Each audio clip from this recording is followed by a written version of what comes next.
উপজেলা চেয়ারম্যানের একটা গাড়ি থাকে, আমরা ভাড়ায় গাড়ি চালাইতে হয়। আমাদেরকে যদি আমরা লজ্জায় এটা বলতে পারি না, আমরা এটা লজ্জায় কোথাও বলতে পারি না। এখন আমাদেরকে যদি একটা বসার ব্যবস্থা করে দিছে, এখন মানুষের কাছে যাওয়ার জন্য যদি একটা গাড়ির ব্যবস্থা করে দেয়, তাইলে আমাদের জন্য একটু সুবিধা হয়, মানুষের কাছে একটু যাইতে পারি। ছোটদেরকে কখনো না বলতে নাই, তাদের আবদারে সবসময় হা বলতে হয়। হাসনাত আব্দুল্লাহ বলে ফেলেছে, সাথে সাথে না না বললে আমি বেশি খুশি হইতাম। কি আবুল হাসান আব্দুল্লাহ কি কথা বলতেই হবে, বলেন বলেন।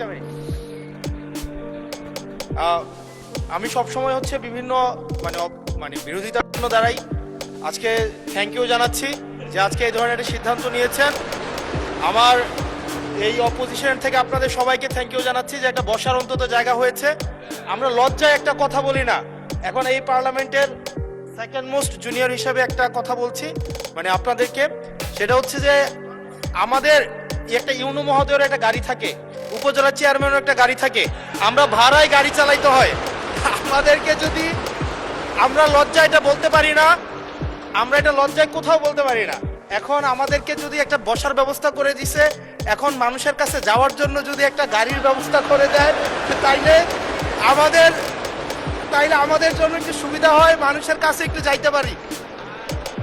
মাননীয় স্বরাষ্ট্রমন্ত্রী কিছু বলতে চান? স্পিকার, স্পিকার আপনাকে ধন্যবাদ।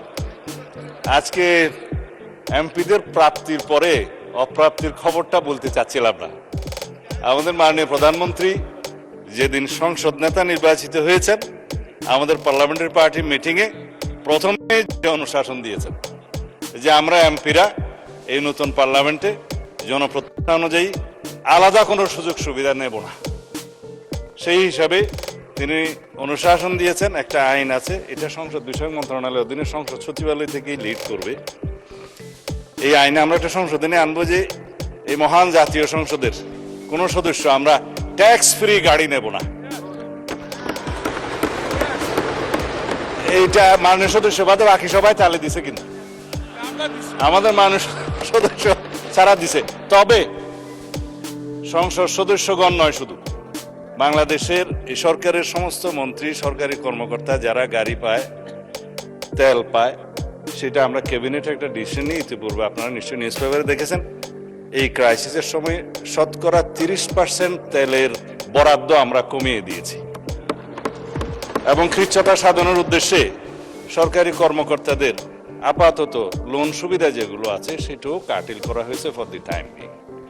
এই সমস্ত এগুলো আমরা সবই জনবান্ধব এবং জনপ্রত্যাশা অনুযায়ী যাচ্ছি, আমাদের মাননীয় প্রধানমন্ত্রীর নির্দেশনা অনুযায়ী। মাননীয় সংসদ সদস্য নিশ্চয়ই অফিস পেয়ে খুশি হয়েছেন, আবার গাড়ি না পেলে নাখুশ হবেন। তো সেই জন্য কিভাবে কি করা যায় সংসদ সদস্যদের যানবাহনের ব্যবস্থা, সেটা আলাদাভাবে আলাপ আলোচনা করে সরকারি দল বিরোধী দল একটা বিহিত ব্যবস্থা করার জন্য আমি মাননীয় প্রধানমন্ত্রীকে অনুরোধ জানাচ্ছি। ধন্যবাদ মাননীয় স্পিকার।